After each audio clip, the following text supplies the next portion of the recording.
A political explosion has rocked the British scene. Statements described as dangerous and alarming go beyond mere accusations to enter dark territory, referring to a political movement as the Hitler Youth. How exactly did the public debate reach this point? What is the true meaning behind this escalation targeting entire voters and politicians? The true details revealed by this clash are even more shocking. Don't forget to subscribe to the channel, because what will be revealed may change your view of British politics forever. Is the Labour Party inciting violence against Reform voters by calling them racist? Nigel Farage thinks so. This language will incite and encourage the radical left. I'm thinking of Antifa and other organisations like that. It directly threatens the safety of our elected officials and our campaigners. The Prime Minister called Reform's policies racist. Well, I do think that it is a racist policy. I do think it's immoral. It needs to be called out for what it is. The Health Secretary, Wes Streeting, is calling them racist.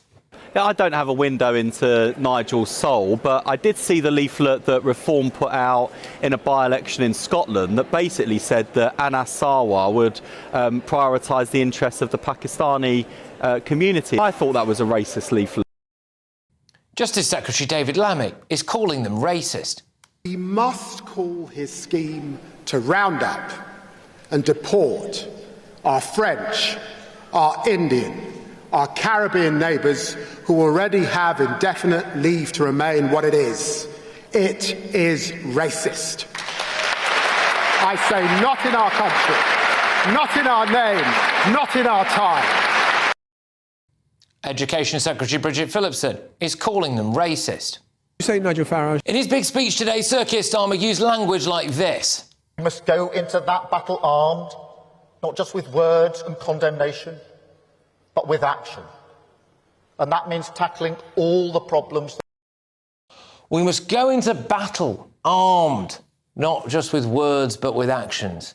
And then, after Sir Keir Starmer finished speaking, David Lammy sunk to a new low by saying this about Nigel Farage. Is Nigel Farage a racist? I answered your question. I'm not going to play the man. I'm playing the ball as our leader did. I will leave it for the public to come to their own judgments about someone who once flirted with Hitler Youth when he was younger. Aside from the fact that you just can't really go around saying that people love Hitler, it's also highly defamatory, which is why I suspect the lawyers got on to... I'm not going to play the man. I'm playing the ball as our leader did. I will leave it for the public to come to their own judgments about someone who once flirted with Hitler Youth when he was younger. They want people to think that Reform voters are racist. They want people to think that all Reform politicians are racist. They want people to think that Farage is like Hitler.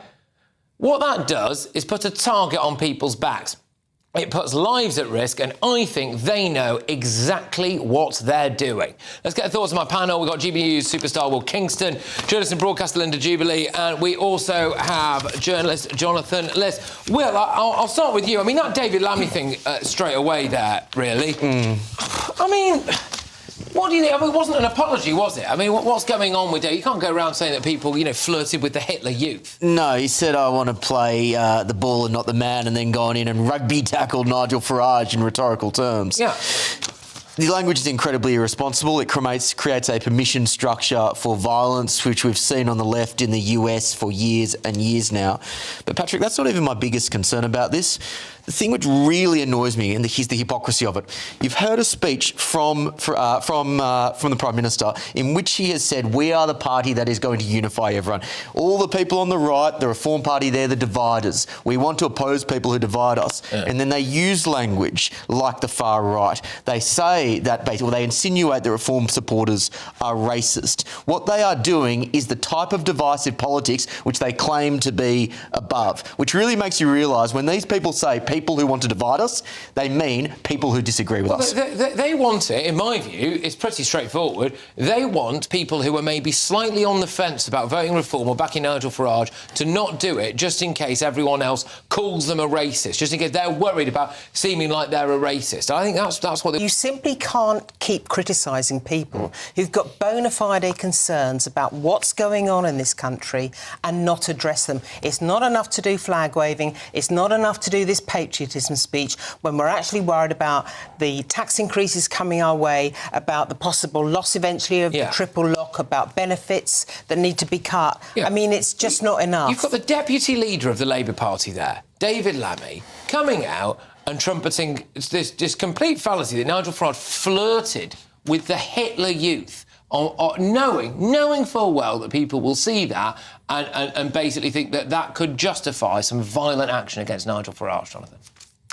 Well, look, I think that those comments came from school reports, the reports that Farage's teachers may have made about Farage's political leanings at school. I think it's completely legitimate to look at the history of Nigel Farage's politics, the things that he's said. He's made a litany of what I consider to be deeply offensive comments his whole career. Now, that doesn't change the fact... Like what? Well, when he talked about Muslims being a fifth column, when he talked about the Jewish lobby and George Soros, which said the British Board of Deputies, the British Jews said was anti-Semitic, when he said that people should be banned from coming here if they had HIV, the Breaking Point poster, misogynistic comments such as women who had kids were worth much less to employers than men, his admiration for Putin. I could go on and on. This is a deeply offensive politician in my view, and a lot of the things he said are in my view racist. A lot of the policies that Reform is putting across are in my view racist. Now, when you say that that is inciting violence in some way. First of all, I find hypocrisy absolutely extraordinary because